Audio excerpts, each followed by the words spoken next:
शस्त्र अहिंसा की शक्ति किसी भी परिस्थिति में सशस्त्र शक्ति से सर्वोच्च होगी।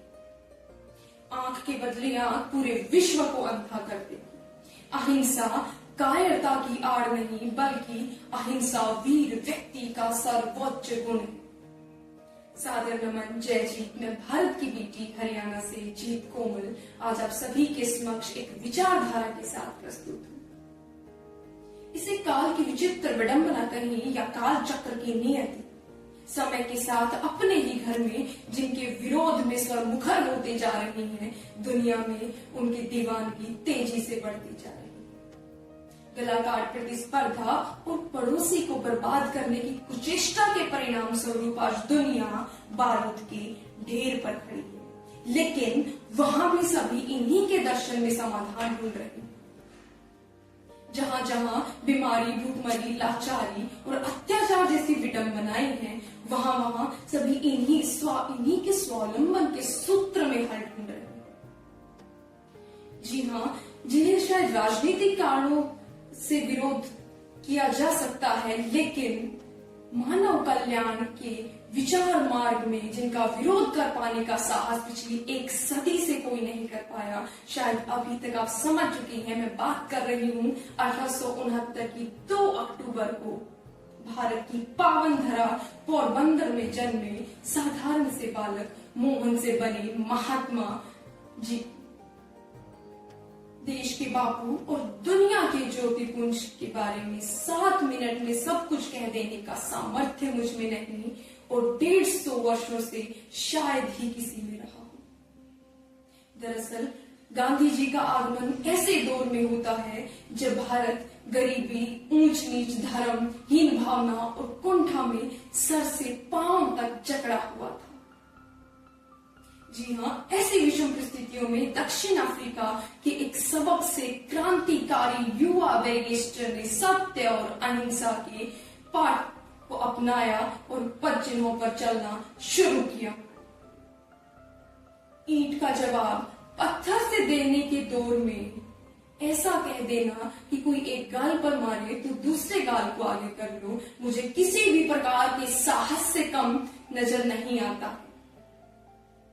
जी हाँ, जहां एक और भारत आर्थिक रूप से विषम परिस्थितियों में से जूझ रहा था, स्वावलंबन को हथियार बनाकर जिसने भारत को आत्मनिर्भरता का पाठ पढ़ाया, जहां आज एआई और चैट जीपीटी मनुष्य को निगलने की फिराक में है, वहां गांधी जी ने उस समय पर कहा था कि स्कूलों को मशीनी रूपे बच्चे तैयार करने के कारखाने बनने की बजाय आत्मनिर्भर रूप से प्रतिष्ठित होने की जरूरत है। गांधी जी द्वारा लिखी गई 1909 में हिंद स्वराज की पुस्तक में गांधी जी ने कहा था कि अपने मन का राज्य स्वराज है। गांधी जी ने यह भी कहा था कि हम जो कर रहे हैं वो अंग्रेजों को सजा देने के लिए नहीं, बल्कि इसलिए करें क्योंकि ऐसा करना हमारा कर्तव्य है। 2014 में भारत सरकार द्वारा चलाए गए स्वच्छता अभियान, जन भागीदारी व जनहितैषी कार्य, पर्यावरण संरक्षण जैसे कार्य महात्मा गांधी जी से प्रेरणानुभूत होकर ही किए गए। डॉक्टर एसएन सुब्बाराव जी ने गांधी जी के पद चिन्हों पर चलकर उनके सत्य, अहिंसा और शांति के पाठ के फलस्वरूप 600 से अधिक चंबल के डाकुओं के आत्मसमर्पण करवाए।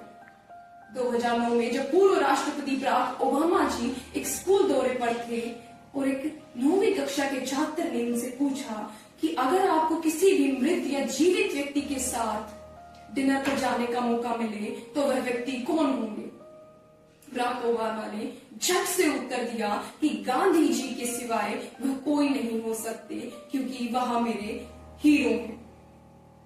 ऐसी अनेक महान विभूतियां जैसे J B Kripalani, Jayaprakash Narayan, Abdul Ghaffar Khan, Nelson Mandela, Einstein, Rabindranath Tagore, Rajendra Prasad, Vinoba Bhave जैसे महान विभूतियों ने गांधी जी के पद चिन्हों पर चलकर ही कार्य किया। आज रसिया यूक्रेन के युद्ध के साथ साथ जब एक भूमि के टुकड़े के लिए भाई भाई को आपस में लड़ते हुए देखती हूँ तो मुझे गांधी जी की सिर्फ वही पंक्तियां याद आती हैं कि क्रूरता के बदले क्रूरता का अर्थ है अपने नैतिक व अपने बौद्धिक पतन को स्वीकार कर लेना। आज बड़ी दुख व चिंता होती है जब सोशल मीडिया पर एक रील को अपने युवा पीढ़ी के द्वारा बिना सोचे समझे जाने फॉरवर्ड करते हुए देखती हूँ और वैसी ही मानसिकता उनकी बनते हुए देखती हूँ। जहां आज गांधी जी और भगत सिंह जी को लेकर दो गुट बन गए हैं, कल के बारे में सोच पाना भी बड़ा मुश्किल नजर आता है। अंत में आप सभी से सिर्फ इतना ही कहना चाहूंगी कि भारत को आजाद कराने के लिए अनेक महान विभूतियों ने अपने प्राणों की आहुति दी है।